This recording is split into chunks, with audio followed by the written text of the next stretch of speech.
Good evening. What's going on, everybody? Welcome to this little low-key weekday Tuesday 7:40 p.m. live stream. I'm going to be hanging out with you guys for probably about an hour.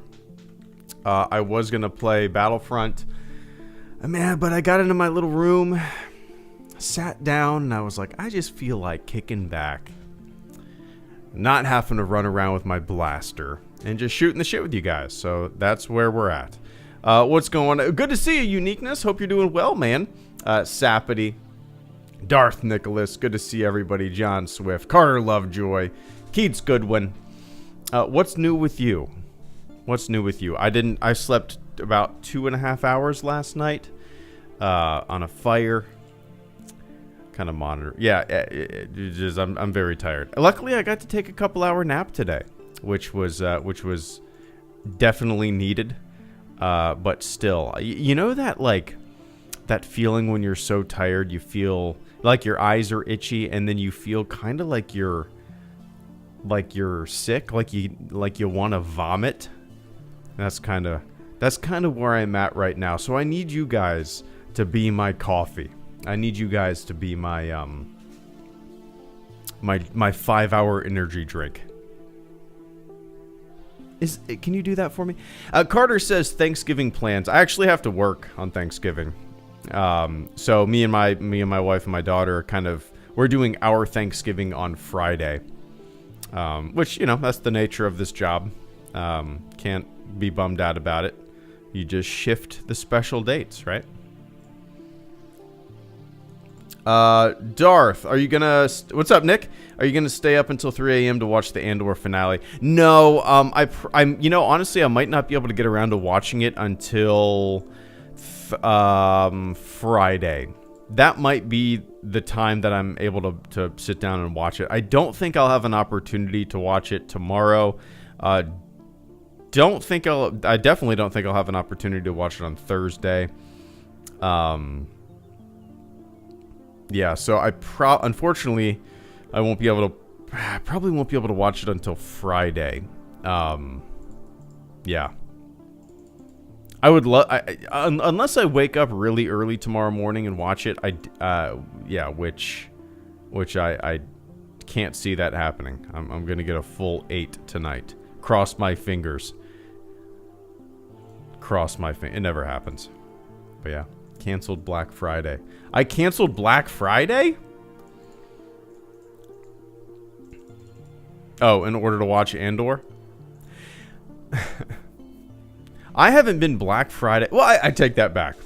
We always are like, we don't want to deal with the Black Friday crowds. There's nothing that we want. Blah, blah, blah, blah. Let's do it all online. But inevitably, we end up at Target or some shit like that. Just killing time and wandering around. I don't know why. It's stupid. I would say that we do that every other year. Not going to do that this year because we have to do our Thanksgiving on Friday, so...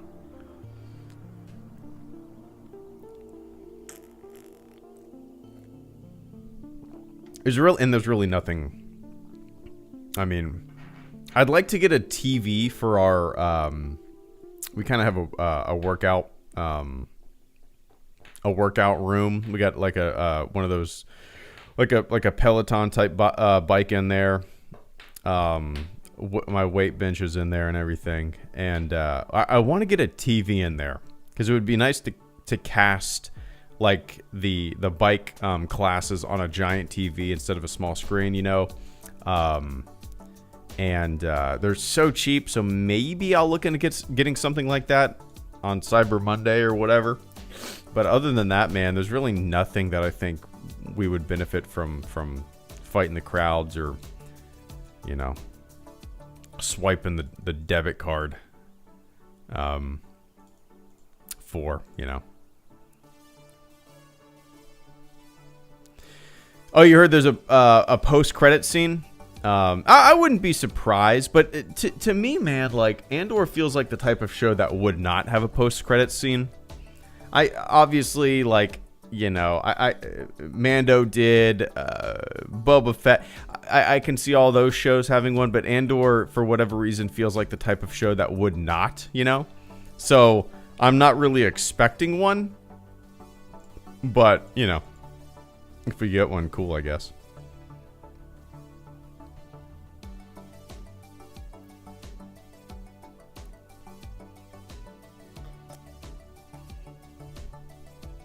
Yeah, that's my biggest fear as well, uniqueness, but this feels like the type of show that is not going to devolve into that, as you called it, fan pandering and all these connections and stuff like that. Giant Easter eggs for the sake of having giant Easter eggs. I often feel like I'm in the minority when it comes to like my Star Wars opinions, just because I don't really care for that kind of stuff. I know people are always wanting like a Grievous movie or a Vader movie, and I'm sitting back like, what? We've had those characters. Don't we want new things? Do we want to continuously mulch over the same shit? Doesn't that get boring after a while? Seeing the same characters shooting goddamn lightning out of their fingers? Don't we get bored of the same things over and over again? Isn't that where we kind of get creatively bankrupt? Isn't that where we kind of steer a franchise into a wall that's just continuously bumping into over and over and over again? Hey, maybe I'm just different. Anyway.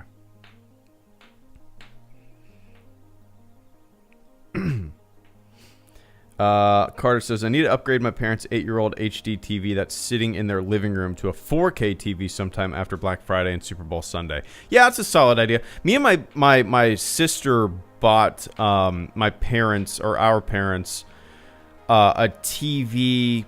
Yeah, it was probably like 7-8 years ago. At the time, it was a really nice HD TV. It's still nice. I mean, they probably don't need anything better than that. But nowadays, they've come down so much, man. We were at Target the other day, and there was a 65-inch 4K TV for $300. That's ridiculous. You know, that's ridiculous. It's hard to beat. But we, the oldest TV that we have is in our bedroom. It's mounted to the wall.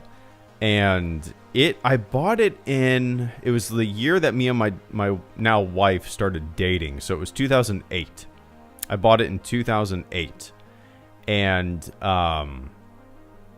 it is the first HD TV that I ever owned. The first HD TV that I ever saw. 2008. Yeah, so how old is that? 14 years? Yeah, so that's the oldest TV we have. It is a heavy son of a bitch. That's for sure. And I remember I brought it home. I brought it home to our apartment, and I hooked it up. And I had no idea about, like, you know, you had to have an HD package with your cable box. I had no idea that, you know, you needed to hook up things with an HDMI cable. I thought everything automatically... This is how, you know, 2008, I didn't know anything about HD TVs. I don't think most people did. So I brought it home thinking that everything was going to automatically be in, you know, 1080p. Not knowing that I needed to upgrade our cable. Not knowing that I needed to get, like, a Blu-ray player or something like that. You know what I mean? Yeah, it's kind of funny to look back at the ignorance of that time and this new technology, relatively new technology. I think it had been out for a couple of years, but yeah. Nice, Cole. Just got back from climbing and now HD stream. Perfect night here in Utah. There you go, man. Oh, Utah. Oh, how I love thee.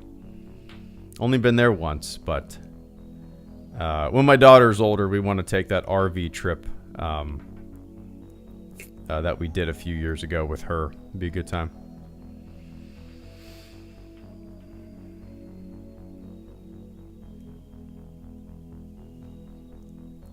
Yeah, I heard about that, Gold. I never was into Power Rangers, so I recognized him.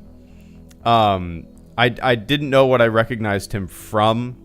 Like, I don't think I've ever watched a single episode of the Power Rangers. I don't know. I couldn't even name all the color of the Power Rangers to tell you. There's a pink ranger. There's a black ranger. There's a red ranger. There's a yellow ranger. Is that it? And the green ranger, right? Honestly, I don't know anything about the Power Rangers. They transform? I honestly don't know.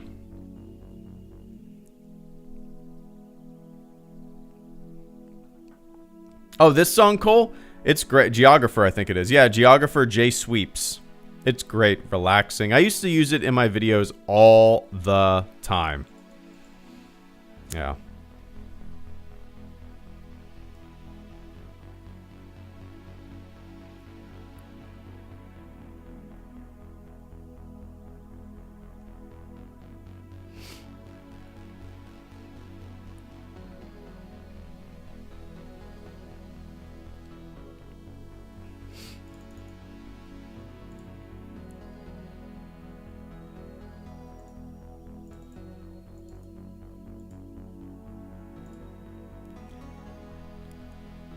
There we go. All right.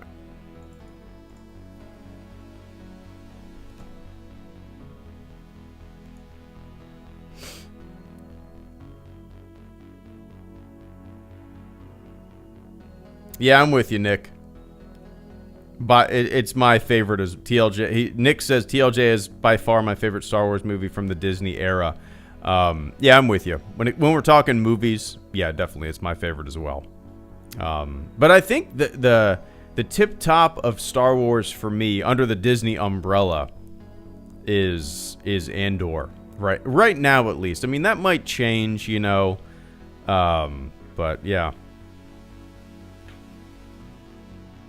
Yep, I've been to Zion. Yep. Yeah, I hiked. We hiked. Observation Point. 8-mile hike. It was great. It was great.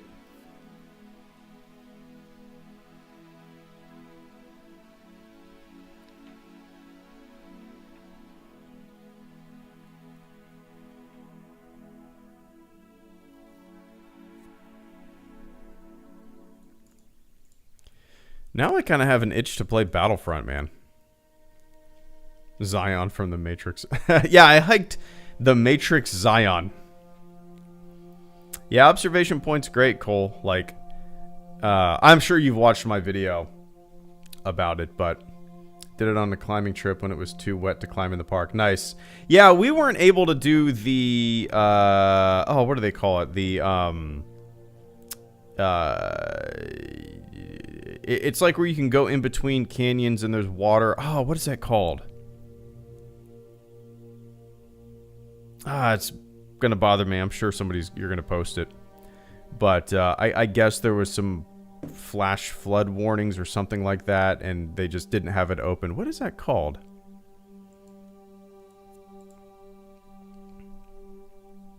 "80-foot fall." Oh, Cole. So I'm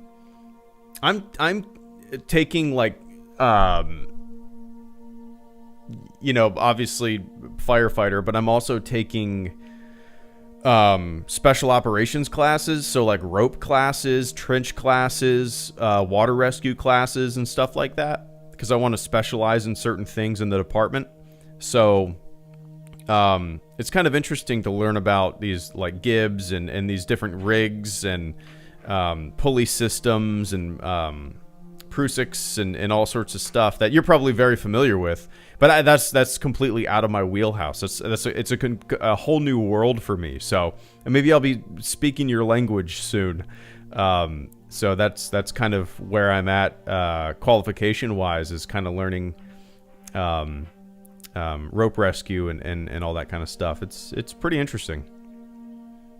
The Narrows, thank you, Cole. The Narrows. Yep.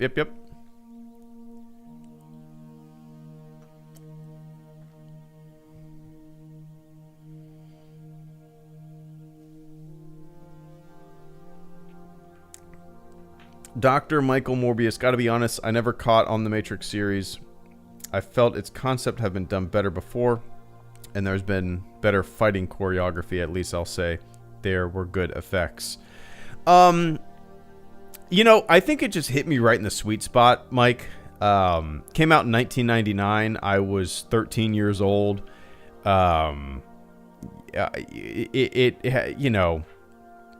The feel of the movie, the technology of the movie, the premise of the movie, it was just right up my alley at the time.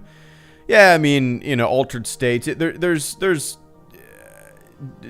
I guess stories that have done similar things, but for the time, for the new millennium, it just felt monumental.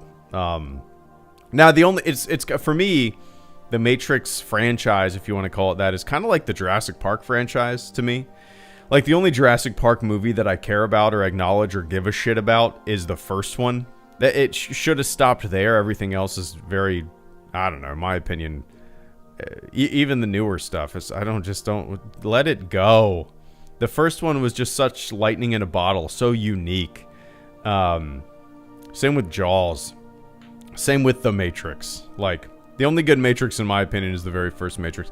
Now, the second Matrix, which was what? Revolution? No. Matrix Reloaded?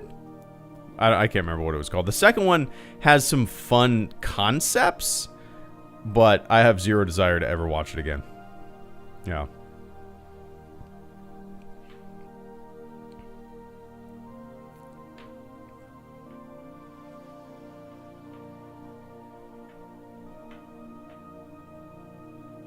Jaws 19, the best. What's up, Oscar? Jaws 19. Oh, it is Reloaded. Okay. Yeah, Cole, I probably won't be able to watch tomorrow's episode until Friday, unfortunately. But, yeah.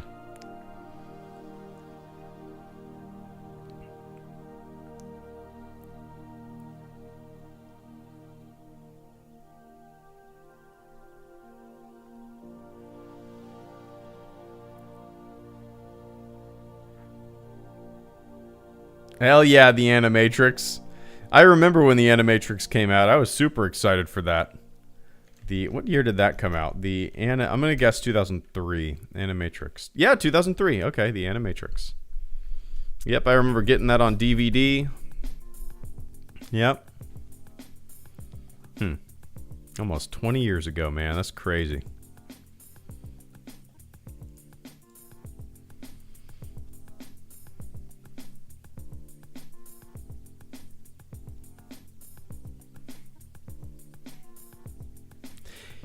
Yeah, we watched the most recent one, Carter, the most recent Matrix, and yeah, didn't care for it. I felt like I wasted my time. Luis Flores, I don't know if you're privy to information, but it's kind of funny that you mention it. Luis says, Greedo, do you talk with Sam Gavin from Sam's channel? Yes. So some of you guys that maybe have been around the channel since its beginning might remember when the first podcast that I ever did was with a fella named Sam, and he, had a small YouTube channel, and I, for the hell of it, went on his podcast and we started talking, and you can listen to that conversation. If you just Google like HelloGreedo Sam's channel or something like that, you'll find it's on his channel, and the conversation is it's 10 years old now. It's a 10-year-old conversation that we had, and about a week ago, I saw Sam post something on Instagram. And I messaged him, and I was like, dude, I think our conversation, our first time we ever talked, was 10 years ago. Do you want to catch up and shoot the shit? So we're setting up another conversation, 10 years since our first one. And we're going to record that, I believe, next Monday on the 28th. Should be a good time. We're both 10 years older. And I'm curious, what we'll be talking about these days. Yeah, I told him, I don't just want to talk about Star Wars. I want to talk about life, what he's got going on. It'll be a good time, man. Yeah. Cole Schreiber, thank you so much for the first super chat and channel support. I appreciate that. Cole said, beer money for you from a guy that works for Tibbs. Cheers, man. I appreciate the hell out of that. I'll put that to use for our Thanksgiving beer. We're gonna go splurge and maybe go build our own 6-pack or get a couple. There's a really cool beer shop in Jacksonville called Beer 30, and they have, it's all small batch stuff from the small breweries from around the country. And yeah, it's pricey. You can get 2 tall boys for $20 from a brewery, and it's, I don't know, it's something very unique, a small batch of beer, but we'll do that occasionally. So we're planning on doing something like that for Thanksgiving, getting splurging and getting something really nice, as cousin Eddie would say. You've been to Beer 30? No way. In San Marco? You've been to Beer 30 in San Marco.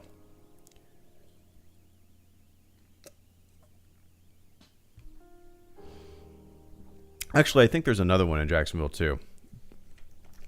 Beer 30, or they used to be. Yeah, San Marco. I think that might be the only one that they have now. Last time I fished in Jackson, ended up going in there somehow. No kidding.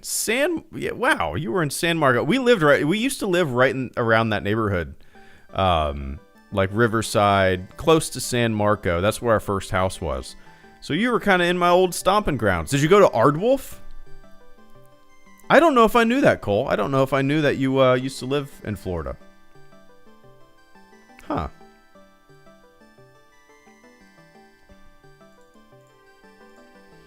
Yeah, we used to, before we had a kid, our old house, our first house was kind of around that neighborhood, and we used to ride our bikes up to all the breweries and Beer 30, and, you know, it was a good time. Yep, we lived in that house for about 5 years. Our thing was riding bikes to all the local breweries, getting dinner at midnight, and just, yeah, it was great. I wrote for a fly fishing magazine in Miami and traveled around the state. Do you continue to be the man of your adventures? Everyone in this chat should be envious of your adventures. I am. That's fun, man. That's fun. Hell yeah.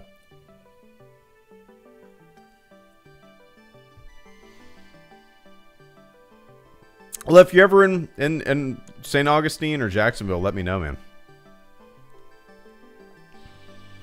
I've never seen a single episode of Doctor Who, K31 Jan. I've never seen a single episode.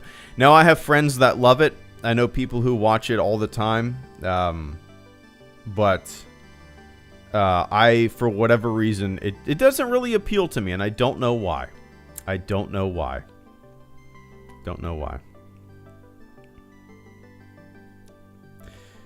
Do you have a go-to beer type? Oh, what's up, Celador? A go-to beer type? Yeah, I usually go for brown ales or stouts. I like dark beer. But lately, well, I would say over the past few years, I've really liked sours, especially living in Florida, summertime. A nice, like, Goza is really refreshing by the pool or at the beach. Yeah, so stouts, sours, brown ales, really anything. But, yeah, for the most part, those three. Yeah. Are you hopeful for the... Uniqueness says, serious question, HelloGreedo. Are you hopeful for the future? In general, yeah, as default, I'm an optimist. I'm not a pessimistic person at all. Maybe to a fault. I believe in the goodness of humanity. I think that, you know, I don't know how to put this. It's interesting. I'm a boring centrist, in many respects. I work with mostly like, I get along with everybody. That's the biggest thing. And there's things that I agree with people on and things that I disagree with on if we're talking politics, all political sides of the spectrum. I have friends. Most of my best friends are very left. Most of the people that I work with at the fire department are very right. I get along with them all. And it's interesting because both groups demonize the other group in very similar ways, if that makes sense. They look at the wildest, the wackiest of the other, and they project that wildest and wackiest onto the entire spectrum of their opposition. That's not healthy. That's not the case. Living in both worlds, it's interesting to me because I see they're the same side of the coin. And just seeing, I don't know why that makes me an optimist, just seeing how both groups are wrong about the other group. You know what I mean? One group will think the other group is so fucking crazy. Wow, they're fucking crazy people. But they're not. The other group will think the other group is fucking crazy. Oh, they're crazy. But they're not either. Like, they're nice people. You know what I mean? So, living in kind of both worlds makes me realize that people aren't as wacky when you boil it down. The individual is not as wacky as the media might tell you, as Twitter might portray. And knowing that gives me hope. I don't know how to articulate that. I don't know how to put it into words, but it does kind of make me feel, it makes me feel okay. I don't know how, but yeah. Anyway. Stuart Lugsden and David Smith, thank you guys so much for the support. Stuart says, I missed the last several streams because I was either asleep or at work. Glad I was able to catch this one. Nice, man. What time is it over there? You're 5 hours ahead, right? 8, 9, 10, 11, 12, 1. So 1 in the morning-ish. Yeah, go to bed, dude. I haven't really been streaming at all lately, and if I do, I've actually been streaming around this time. So, yeah, it's kind of rough for you to try to catch these streams. I don't blame you, man. I don't blame you at all. But I've only done a couple, like maybe 2 or 3 streams in the past month. I'm trying to get back into the swing of things. But I've just been working so much lately, and the past 4 or 5 shifts, I've gotten like 2.5 hours of sleep each shift, and just because we've been running calls all night, and had a couple fires, and like when you have a fire, you're out there for like 4 or 5 hours sometimes, and it's so like when I get home the next day, I don't feel like doing anything. Like I might do some shit around the house. Then my daughter gets home from school and I hang out with her until bedtime. And I'm like, I'm not streaming. I'm not working on nothing.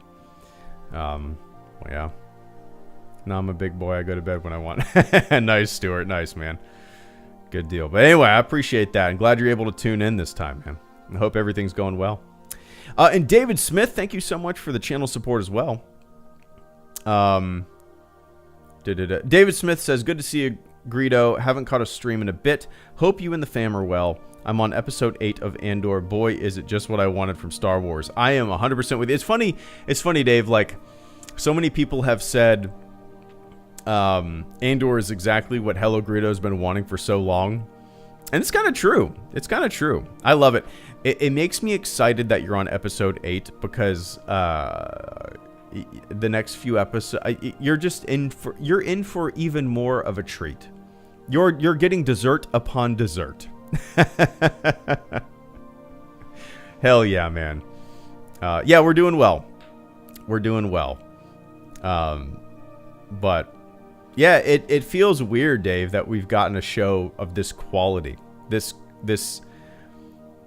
everything about it. The dialogue, the cinematography. I mean, everything about it. Everything about it. The characters. It's, in my opinion, even lumped in with The Mandalorian, which I love, it's light years better than any other show we've gotten in the Star Wars world, you know. But hell yeah, Dave, I appreciate that, man. Oh, you're in for treats, man. You're in for treats, my friend.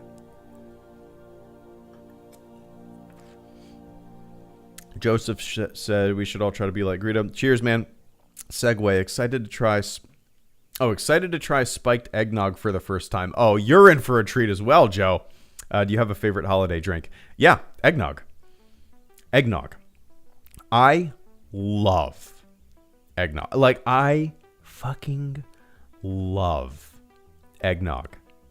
We get there's actually a brand. If you're looking for a brand that's really good, that already is pre-mixed with rum and whiskey. I think it has rum, whiskey, bourbon in it. It's called Pennsylvania Dutch. If you ever see that at like Total Wine or ABC, it's great. It's in my opinion, it's the best pre-mixed eggnog that you can get. We bought it about a month ago when it came on the shelf, and it's been in our pantry, and we're about to throw it in the refrigerator and get that puppy ready for December. I love eggnog. And we've made it homemade before, and it was really good. We put a lot of cinnamon in it and stuff like that. My wife made it, and it was awesome. We'll probably do that again. But yeah, eggnog is my jam. I make it very stiff. If I'm getting eggnog that doesn't have pre-made alcohol in it, or pre-mixed rather, I do half rum, half spiced rum, half eggnog, half and half, man. If I'm doing one that's pre-mixed already, I'm still adding a little floater. I love eggnog. And I didn't start drinking eggnog until I started dating my wife. So I didn't grow up with it. My parents never drank it. I didn't really know anything about it. But eggnog is fantastic. Hell yeah. Yeah, try Pennsylvania Dutch if you're looking for something pre-mixed. If you can find it. It sells out so fast around here. I don't know how I don't even know if it's sold nationwide, but it's great.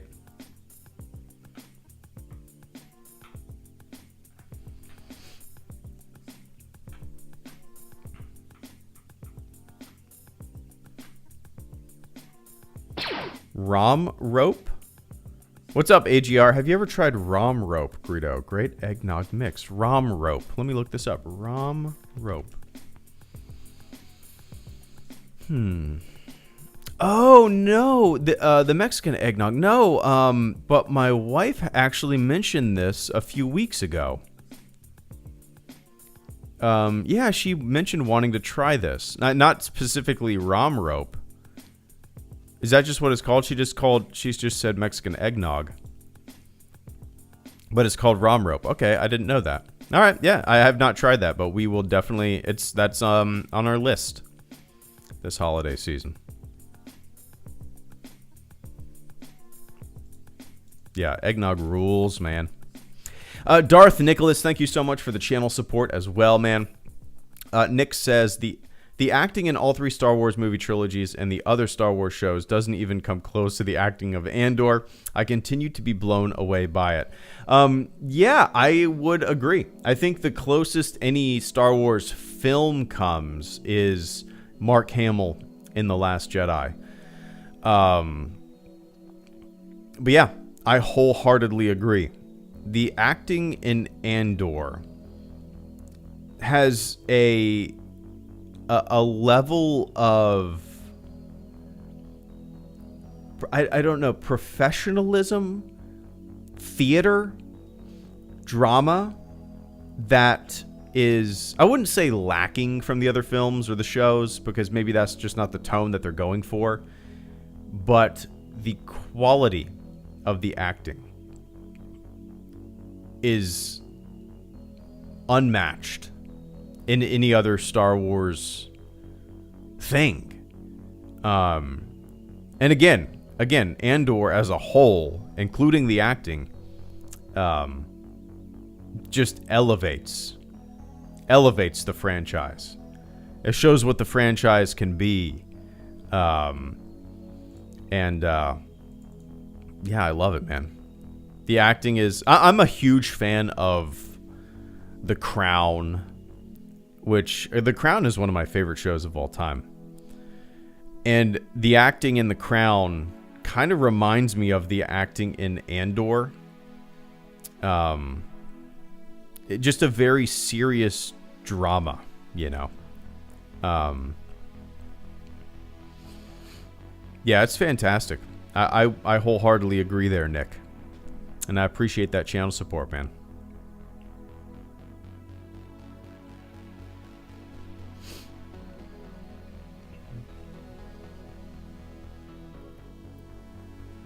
Could you post the recipe somewhere so I can make it in Norway? Probably a bit of a hassle to ship. That that rom rope, it's just, I don't think it's a brand. It's something that it is a recipe. So if you just Google the rom rope, it's a recipe.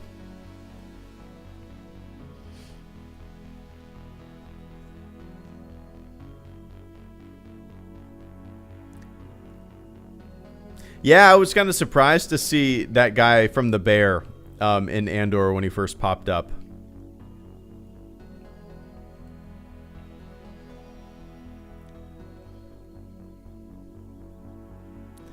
Yeah, I haven't been following the Dune sequel, Delta, but I am excited for it. I loved watching Dune. It was great. It was such I was just so, when we sat down to watch it at home, I was just so into it. I was so into it. I'd like to watch that again. Yeah. Oh, the Pennsylvania Dutch. Yeah, I'm sure there's some copycat recipes out there, but yeah, if you just look up like a homemade eggnog recipe, I'm sure you could make one just as good. Or just Google like Pennsylvania Dutch eggnog copycat recipe, you know.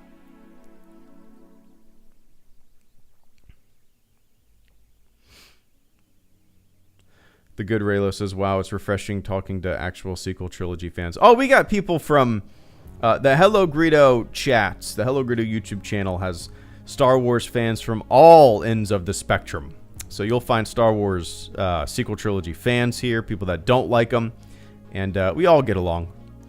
If somebody hops in the chat that just starts talking shit, generally they're new and they don't really know the vibe of this channel. We don't take things too serious here. So yeah, I wouldn't call myself a sequel trilogy fan per se. I like The Last Jedi. I like The Force Awakens. The Rise of Skywalker can fuck off to the sun for all I care. But just me saying that, there's probably some people that love that movie in here. But again, we don't take things too serious here. We just have fun, right? If somebody likes something that I don't like, that's good. Cheers. We all shouldn't like the same things or dislike the same things. How boring would the world be?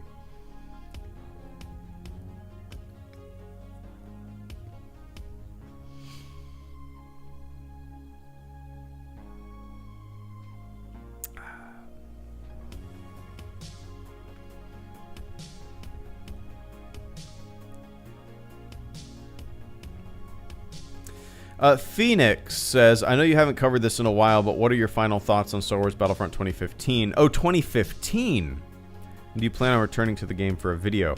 2015 Battlefront, so the new, or the first Battlefront that came out, I liked it. I don't know if I'll return to it. The only thing that I miss from that game, man, is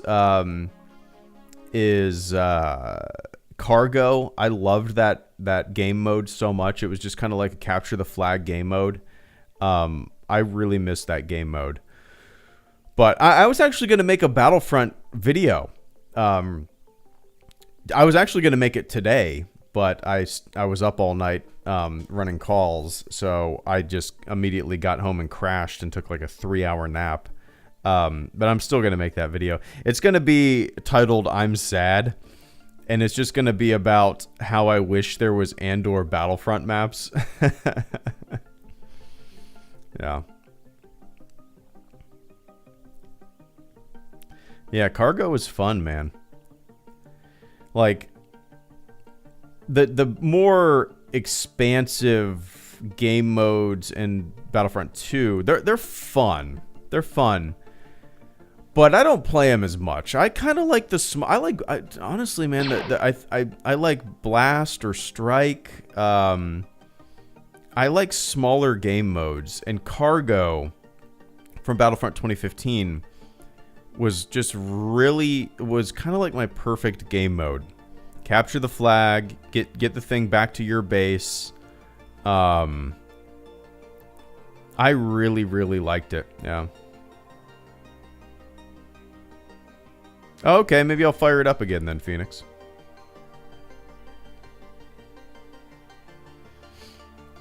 Oscar Rodriguez, thank you so much for the channel support. Let me take a quick sip of water.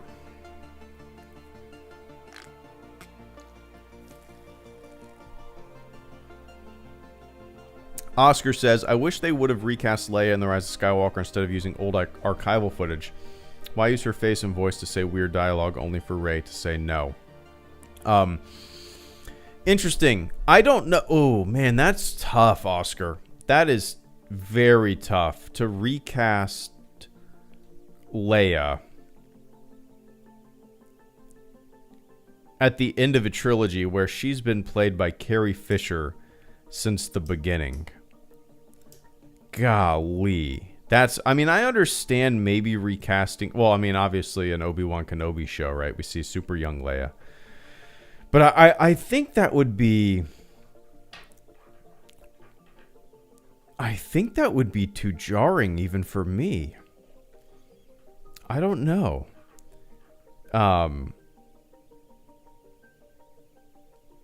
I don't really remember too much of that movie. I've only seen it twice. I don't really have a desire to watch it again. I barely remember. I remember her talking to Rey. I don't know, Oscar. It's interesting that you said that. I've never heard anybody mention that, but unless they did kind of what they did with, I don't know.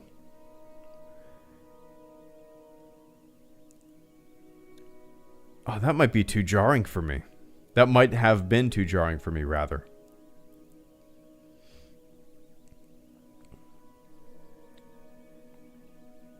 You know, they had to have her in there. I mean, you could say that they could have killed off Leia in between the films, but I feel like that would have been a little... When when an actor dies in real life, is it a... I don't know. God, that's really tough, man. That's really tough.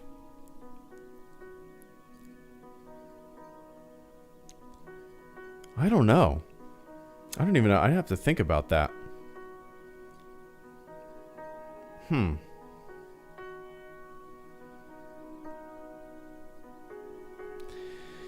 I do remember some of the dialogue between her and Rey being a little jarring and didn't flow very well. And obviously I attributed that to what actually happened. As you said, archival footage, but I don't know what else they could have done. In my opinion, Oscar, I don't know. I wouldn't want her recast. It might be a little weird in her memory to recast her. I don't know. I'm kind of speechless and I don't know what the fuck to say, Oscar.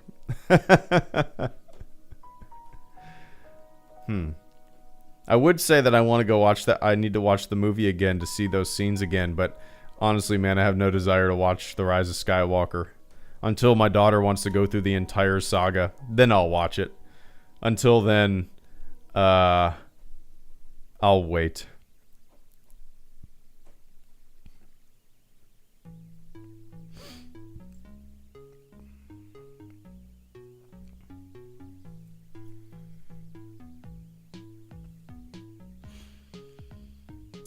Daniel, what are your thoughts on Book of Boba Fett? I didn't really care for it, to tell you the truth. It's probably my least favorite show they've made. The things that I liked the most about it, I really liked the Tusken Raider stuff. But other than that, it really didn't do much for me, man. Obviously, I would like to see a season 2 just to see where it goes, and I know a lot of people liked the show, so why not? But yeah, for me, it's pretty forgettable. Darth Nicholas, thank you so much for the generous super chat and channel support. Nick says, what planets and playable characters do you want to see in a future Battlefront game? For me, I would like to see Narkina 5 and Umbara as planets, and Ahsoka and Asajj as playable characters. Yes, Ahsoka and Asajj, of course. I would like them to... they did a really good job with Battlefront 2 as the years went on. You know, the game came out in 2017. They stuck with the game for a long time, adding a lot of needed prequel content, which I know made fans very happy. And they did a really good job incorporating ideas from the community and continuing the game at a really solid pace and giving, free, I guess, expansion packs and new maps and stuff like that. But in a future Battlefront game, God, what more could they do? I don't know. Yeah, characters like Ahsoka and Asajj, I think, would be a no-brainer to throw in there. Maybe incorporate more Clone Wars stuff. Maybe incorporate some Mandalorian stuff. I would love to see an Andor A prison map. What is that? What's the prison called? That's not Narkina 5, is it? Prison Planet Andor. Is that Narkina 5?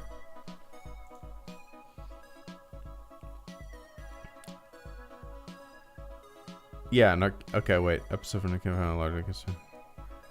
Is there a name? I'm sure there's a name for it. Somebody will tell me in the chat. But I actually thought about that the other day. That's the video that I was going to be making today, but I didn't get around to it. Was the water moon. Okay. I think the prison would be an amazing Battlefront map. Somebody said it could. The game mode would be called. Oh, one sec. The Empire is supposed to be this oppressive government, but we don't really see it in the day-to-day lives of civilians. Andor is the show many of us wanted for years. Love the channel. Cheers, Mike. Michael Schwartz, thank you so much for the generous super chat and channel support this evening. Give me one sec. Yeah, Darth, I think a future Battlefront game, you know, obviously you'd have the OT, the prequel stuff, the sequel stuff, but I think I would love to see a lot more Mandalorian incorporation. I'd love to see some Andor incorporation. Don't really care about Boba Fett stuff. I mean, it's full of characters that we're already familiar with. What more could they do? Same with the Kenobi show. Like, I think the bread and butter would be Andor and Mandalorian content for a future Battlefront game. The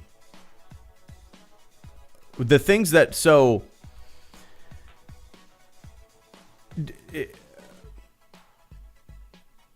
What I really want for a future Battlefront game, Nick, and I've been saying this since, I mean, literally for almost 10 years, probably.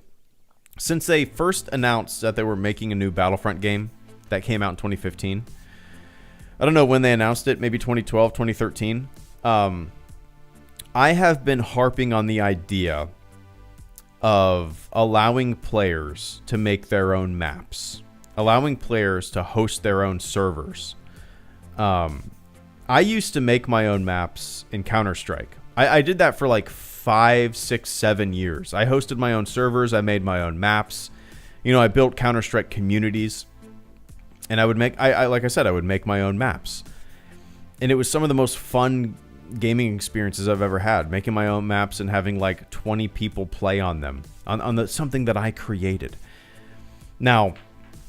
if that was a possibility in Battlefront 2, to make your own map, host your own server with your map on it, that game, the life of that game would have gone on. And I mean, I'm sure it's still populated, but the longevity of that game would be indefinite. There's still people modifying and making stuff for the original Battlefront games.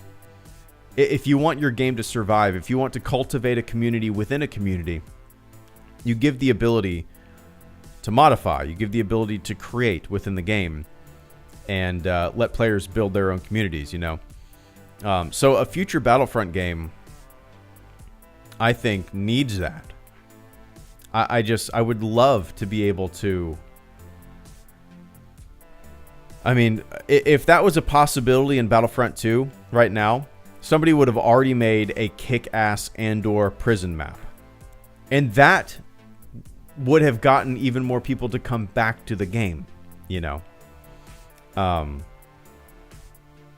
I just think long term, for the success and the survival of a game and the player population, those options are kind of a no-brainer, you know. But that's there's not many games out there that allow you to do that, especially giant AAA titles. You know, you got to search elsewhere on Steam for smaller titles where you can make your own maps and stuff like that. But, yeah.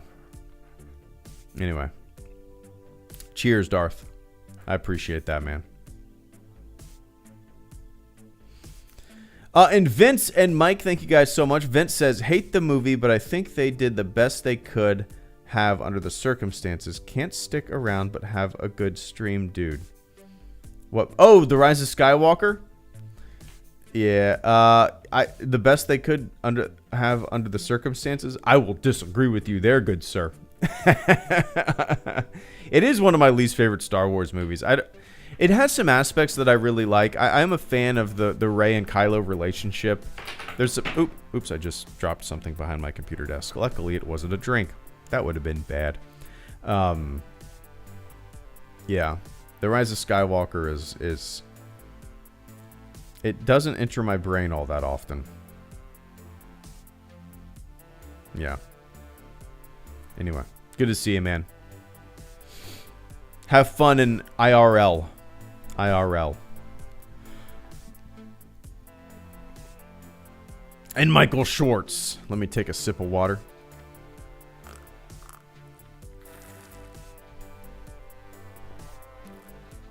Michael Schwartz says, an issue I always had with the OT is the Empire supposed to be this oppressive government, but we don't really see it in the day-to-day lives of civilians. Andor is the show many of us wanted for years. Love the channel. Yeah, I don't see it all that necessary to at least in the original trilogy. It's nice that we have this supplemental material to kind of fill in those gaps and see, as you said, the day-to-day lives of civilians, the working class, the oppressed, you know?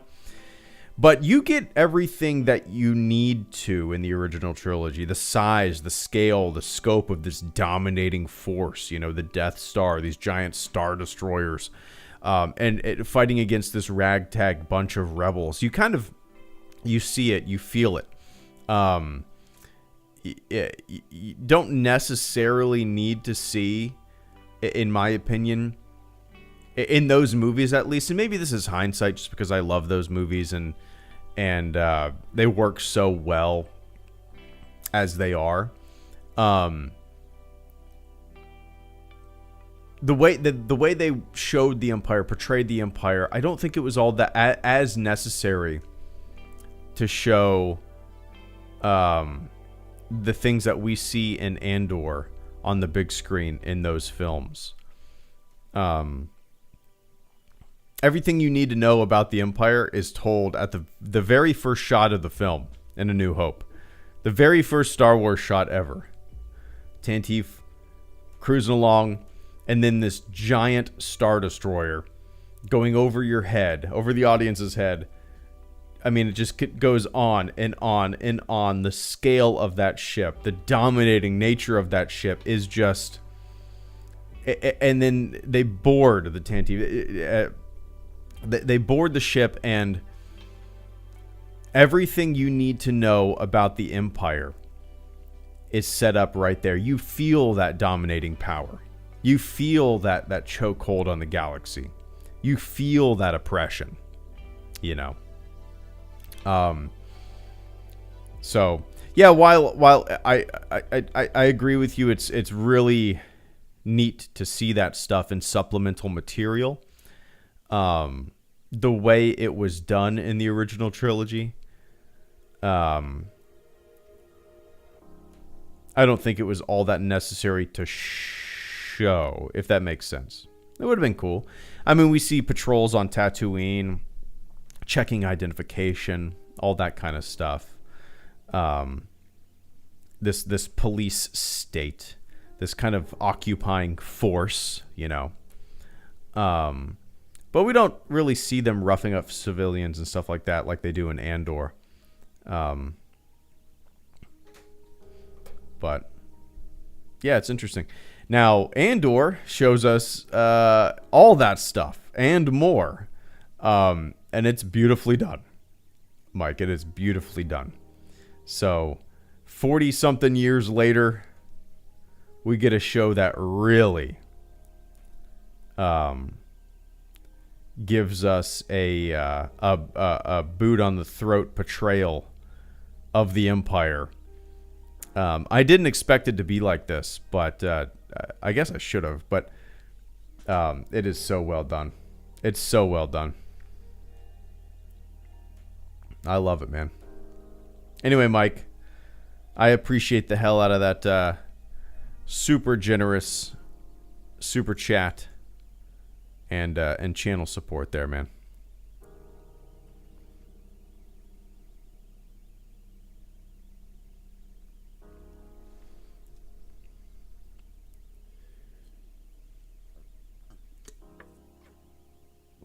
Yeah, Oscar says, I really like Andor, but my nephews were bored out of their minds. I can kind of see that if there's a younger audience trying to get into Andor. It would be like if a 10-year-old, 11-year-old is sitting down to watch a Star Wars movie, or a show rather, they're gonna love The Mandalorian. If they sit down to watch Andor, you're getting something like House of Cards, you're getting something like The Crown, you're getting a drama, mostly drama. So I understand why a younger audience might be a little turned off by it. Which is fine. That's completely fine. For the longevity of Star Wars, for the survival of a franchise, you can't just continuously do the same things over and over again tonally. You can't just continuously make shows like Boba Fett, Mandalorian. They feel so similar to one another. Obviously as Filoni and Favreau, things are going to feel the same. You need to branch out. You need to try different things. You need to appeal to different audiences. You need to have different tones. You need to incorporate different genres into shows and stuff like that. And not everything needs to be tailored to a group. One type of Star Wars fan, one tone, one quality. So, yeah. Sicario in space. There you go. I haven't seen that movie since it came out. Do you like historical fiction novels? I honestly, I can't tell you if I've read one. What's one that you would recommend?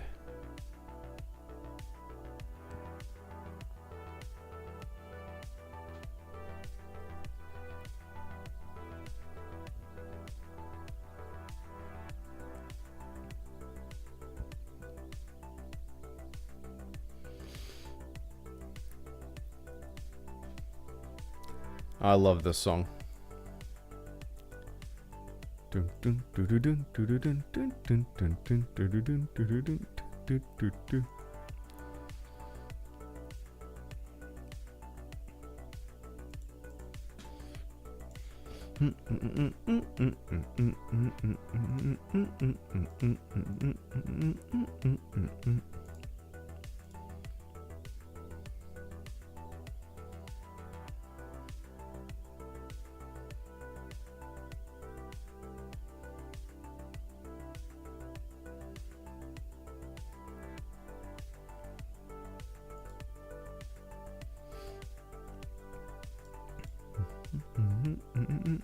What time is it? Oh, 8:40. All right. Gonna try to stay up late tonight. Utilize and enjoy my night off. Hornblower series. Let me look this up. Hornblower C.S. Forrester. Never heard of him.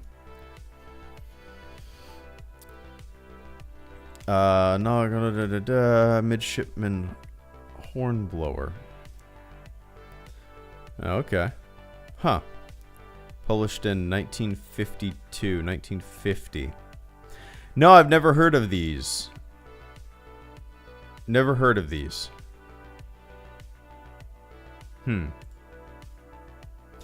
I've never... The idea, for whatever reason, man, of historical fiction, I don't know. It's never really appealed to me. And that's probably just because I've never read anything like that, I generally tend to read, just science fiction, or I read a lot of like astronaut memoirs, biographies.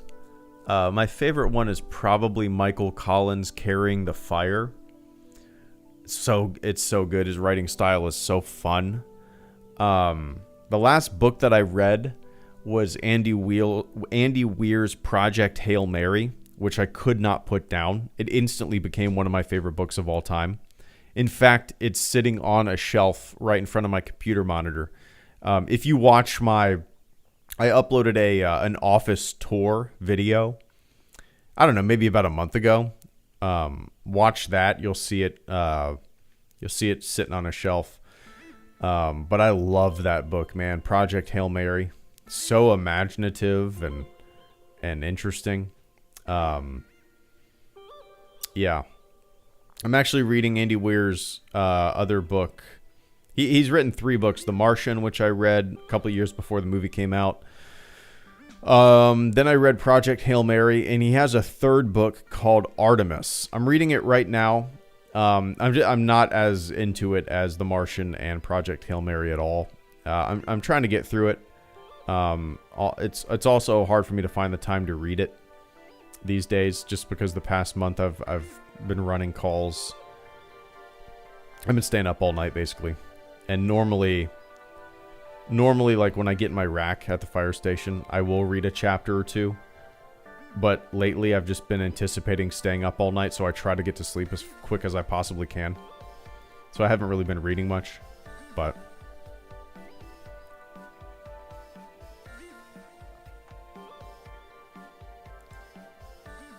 interesting, Celador. All right. Yeah, maybe I'll check it out. I'm assuming it's on the Kindle. I'll have to check that out.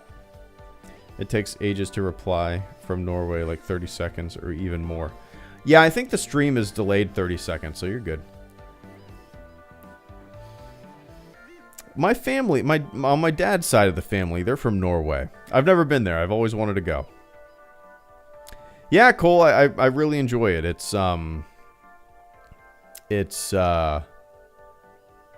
The job is extremely exciting and rewarding.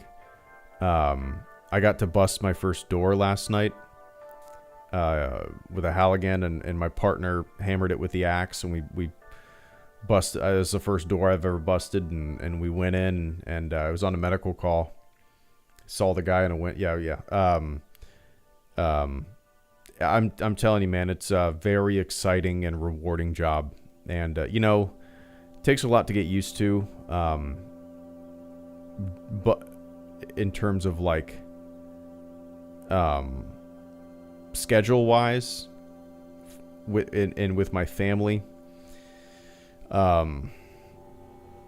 but yeah, that's the only downside. Sometimes I come home and I'm just too damn tired, working 24 hours, and I don't sleep much at all. But yeah, no 2 days are the same. Some days we run 6 calls, some days we run 18.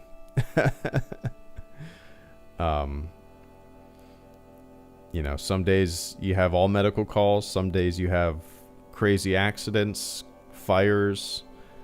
You don't realize how many emergencies you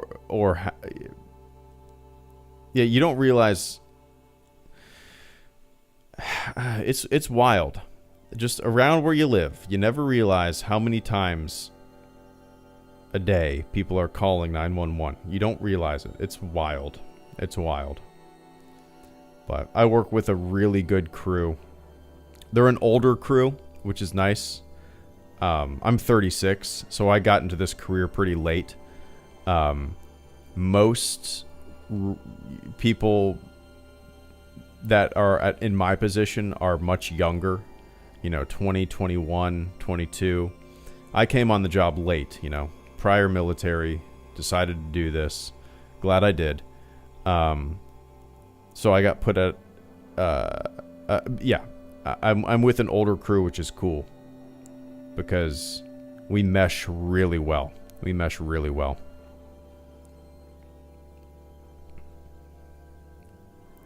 Yeah, it's a fun career, man. It's a fun job. See some... Yeah. Some... pretty fucked up shit. But...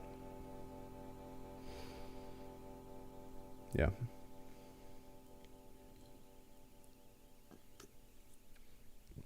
It is, Cole. Cole says firefighters are spread so thin with all they have to do. It is insane.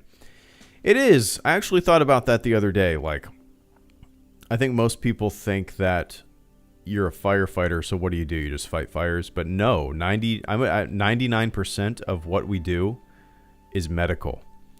And every firefighter in the state of Florida, I don't know how it is nationwide, but every firefighter in the state of Florida has to be a certified EMT. So we run medical calls, all medical calls. You know, one day I'll have a cardiac arrest and, you know, everything, overdoses constantly. And then like the 1% is fire related, you know. So, and you do so much fire training and not enough medical training, unfortunately. Yeah, I've done a few brush fires, Cole. Yep. Those are just so taxing. They're just so, it's like you're chasing your own ass, man. It's, yeah. The stress level, you know, it's funny, Mike. I don't get stressed out about it. I stay really calm on calls. It doesn't stress me out. I get into a mode. I get into a zone. I remember my first call I ever went on. I looked at my watch and my heart rate was sky high. And now if I look at my watch, it's like in the 50s or 60s when I'm back in the back of the engine, the fire truck. It's kind of funny to see how, you know, once you see a bunch of stuff and once you do a bunch of stuff, there's a routine that you get into and you're able to kind of control your reactions, I guess, if that makes sense. But no, I got to work on Thanksgiving, unfortunately. But you know, it is what it is, and we just say me and my wife and my kid are doing our Thanksgiving on Friday, since I have to work on Thursday.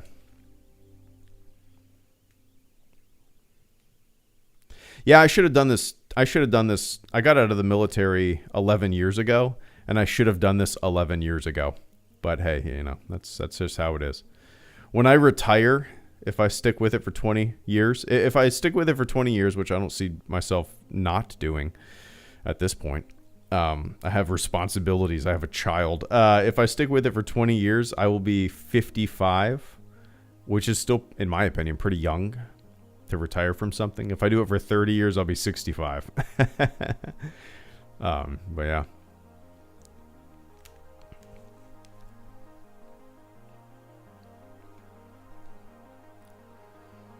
Yeah, you get perspective of life with that kind of job, rewarding to save life.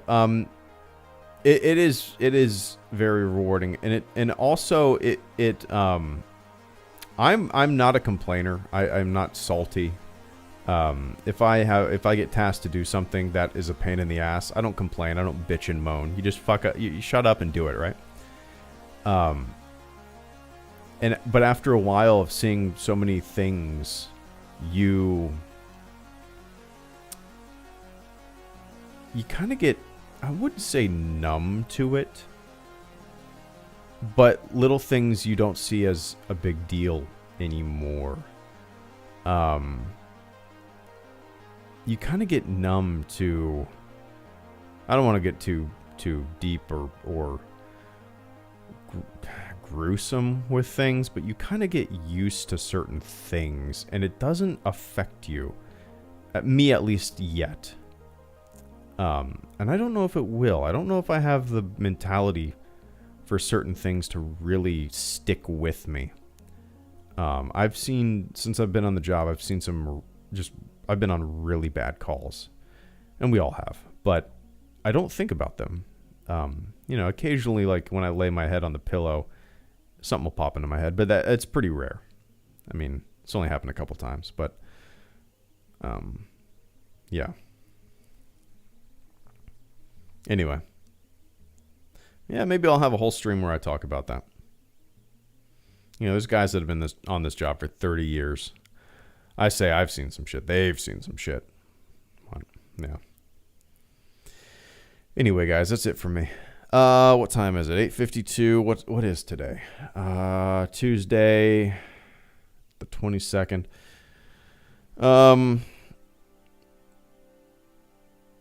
I'll probably end up doing a stream I would say next Saturday, or this coming Saturday rather. I'm not going to be able to get around to watching Andor until Friday, I would say. Unfortunately, I won't have time tomorrow or Thursday to watch it. Unless I wake up super early tomorrow morning, which I might end up doing. I doubt it. I need some sleep. But yeah, so that's it for me, guys. I don't know when the next time you see me, you'll see me will be, but you'll see me soon. For sure. Anyway. Darth. Oh, one sec. But I find it so funny that Boba Fett and Cad Bane's rivalry and Bob was based on deleted CW content, of which there are only 2 half-animated clips that are only about 1 minute each. Darth Nicholas, Mr. Nick, thank you so much for the final super chat and channel support of the stream. Nick says, don't know if it's just me, but I find it so funny that Boba Fett and Cad Bane's rivalry in the Book of Boba Fett was based on I didn't know this. Deleted Clone Wars content, of which there are only 2 half-animated clips that are only about 1 minute each. I did not realize that. I did not realize that those scenes that were based on deleted Clone Wars content. That's really interesting. Honestly, Nick, I haven't thought about the Book of Boba Fett in so long. I kind of forgot Cad Bane was in it. I wasn't the biggest fan of that show. I thought Cad Bane looked cool. I know a lot of people were complaining about him. I thought he looked cool. Interesting. I'm gonna have to look that up, Nick. I was not aware that you can find them on YouTube. Okay, I'm gonna have to look that up, man. I was not aware that was based on something. Like, I didn't care for it either. I did not realize that was based on deleted Clone Wars content, of which there are only 2 half-animated clips that are only about 1 minute each. Interesting. Interesting. Huh. Superframe made a good video about that in his Book of Boba Fett review. I recommend it. Okay. Yeah, I'll have to look that up. I'm curious, is it like shot for shot? I'm curious if it's like almost identical. Huh.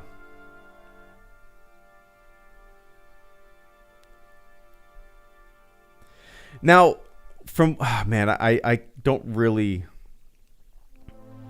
remember too much about the Book of Boba Fett, honestly. It was kind of in one ear and out the other. Cad Bane, he was only in it shortly. I mean, he wasn't in it very much, right? Maybe 2 episodes? Or what? I don't remember. I wish he played more. I don't know. I kind of already forgot about that show, to tell you the truth. Just in one ear and out the other, like I said.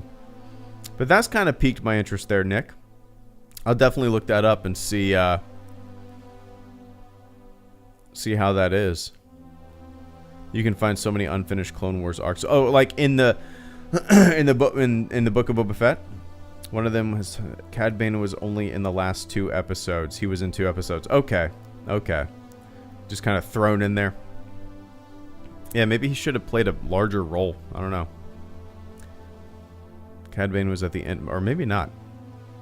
Showed up at the end, episode 6 and episode 7. Okay. All right, what's up, Caleb?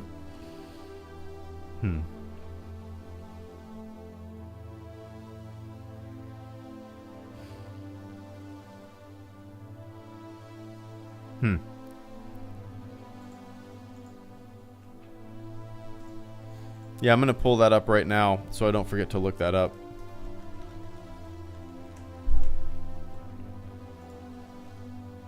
Alright, I'll check out some videos and stuff like that.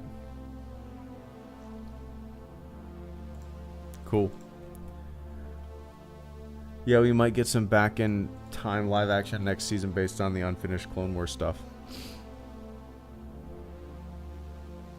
One of the unfinished Clone Wars arc became an arc in season 7, The Bad Batch. Oh, really? Bad Batch was previously a thing? I was not aware. Fascinating. Huh. I still haven't watched The Bad Batch. Need to. I just don't have the goddamn time. Wish I did. Anyway. I appreciate that, Nick. I appreciate the support, man. Alright, I gotta go. I don't know what we're watching tonight.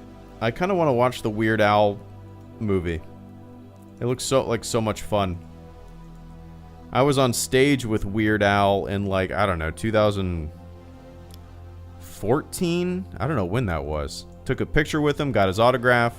I was on stage with him with some other 501st people, doing that Phantom Menace song, episode 1 song. What's the song? It's a spoof on American Pie, that American Pie song. Weird Al. Yeah, the one with Daniel Radcliffe. Weird Al. Star Wars. The saga begins. A long, long time ago in a galaxy, Naboo was on there. Oh my, this here Anakin guy, maybe Vader someday later, now he's just a small fry. He left his home and kissed his mommy goodbye, saying, soon I'm gonna be a Jedi. Oh, Weird Al. You made a career off of making stupid-ass lyrics about over other people's songs. Gotta love them. Anyway, all right, guys, I got a jet.